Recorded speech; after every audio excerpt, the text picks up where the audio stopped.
তাগুত মূলত কাকে বলা হয়? তাগুত মূলত কাকে বলা হয়? তাগুত বলা হয়, সমস্ত মুফাসসির এবং মুহাদ্দিস একমত ঐক্যমতে এই বাক্যটা বলেছেন যে তাগুত হচ্ছে কুল্লু শাইইন মা উবিদা মিন দুনিল্লাহ, আল্লাহ রাব্বুল আলামিনকে বাদ দিয়ে যার ইবাদত করা হয় সে হচ্ছে তাগুত। আল্লাহ তাআলাকে বাদ দিয়ে যার ইবাদত করা হয় সে হচ্ছে তাগুত।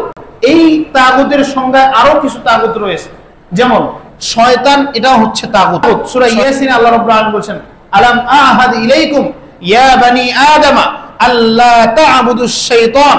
মানুষ শয়তানের ইবাদত করে না? শয়তানের মানুষ কি করে? ইবাদত করে। তাহলে শয়তানও হচ্ছে তাগুত। আল্লাহ রাব্বুল আলামিন সূরা নিসা 4 নম্বর সূরার 60 নম্বর আয়াতে বলছেন যে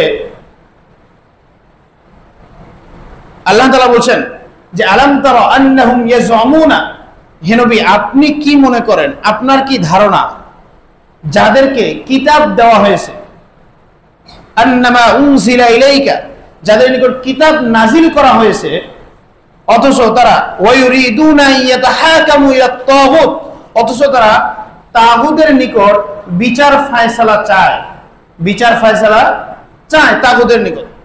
এদের সম্পর্কে আপনার কি ধারণা? তার মানে বিচার ফায়সালা যাদের কাছে চাওয়া হয় তারাও হচ্ছে এক প্রকার তাগুত।